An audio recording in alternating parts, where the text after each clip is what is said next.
In a moment that felt both timeless and symbolic, Catherine, Princess of Wales, captivated the world on Wednesday evening as she arrived at Windsor Castle for one of the most significant royal occasions of the year. Standing beside her husband, Prince William, Catherine embodied grace, diplomacy, and quiet power as the royal family hosted the first state banquet of 2026 in honor of the President and First Lady of Nigeria. From the very first glimpse, all eyes were on Catherine.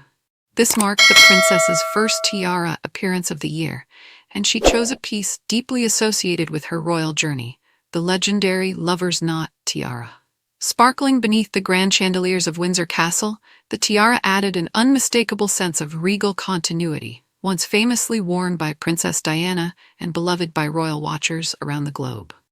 But it was Catherine's gown that truly elevated the evening into something unforgettable.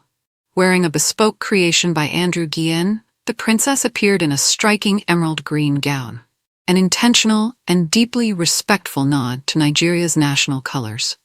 The high-neck silhouette, paired with dramatic sleeves that gathered elegantly at the cuffs, created a look that was both modern and timeless.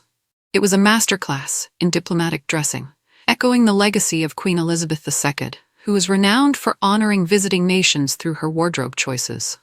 Catherine's styling remained effortlessly refined. Her hair fell in soft, sculpted waves, while her makeup was delicately applied, enhancing her natural radiance. In a subtle yet touching tribute, she completed her look with earrings that once belonged to the late Queen, adding a quiet layer of history and sentiment to an already powerful appearance.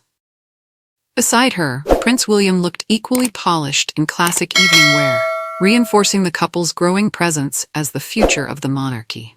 Together, they projected unity, elegance, and a clear sense of purpose. The evening itself was rich in both tradition and meaningful innovation. Hosted by King Charles and Queen Camilla, the banquet brought together distinguished guests from across British and Nigerian society, including leading figures in science, sport, and the arts. The atmosphere was one of celebration, but also of cultural respect. In a thoughtful gesture reflecting the timing of Ramadan, the palace introduced several changes to tradition. Pre-banquet canapés were adapted for fasting guests, and the signature cocktail of the evening, Crimson Bloom, was entirely non-alcoholic, inspired by the beloved Nigerian Chapman drink. It was a small detail, but one that spoke volumes about the tone of the evening.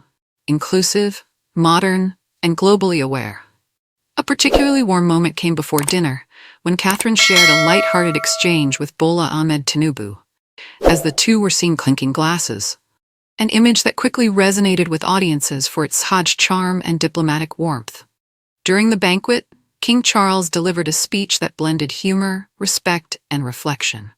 Switching seamlessly between Yoruba, Pidgin, and English, he paid tribute to Nigeria's profound cultural influence on the United Kingdom, from the global rise of Afrobeats to the storytelling power of Nollywood. His words struck a careful balance between acknowledging shared history and looking ahead to a future built on partnership and mutual respect. At one point, the king was even seen holding back laughter during President Tinubu's remarks, an unscripted moment that added a human touch to the grandeur of the evening. It marked the first official state visit hosted during King Charles's reign, and the first time in nearly a century that a Muslim leader has been honored with such a visit during Ramadan. The last Nigerian state visit dates back to 1989, during the reign of Queen Elizabeth II, making this occasion not just rare, but deeply significant.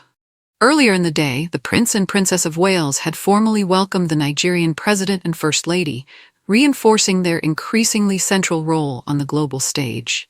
And throughout the evening, Catherine's presence seemed to signal something more than just elegance. It suggested continuity, stability, and a modern vision of monarchy.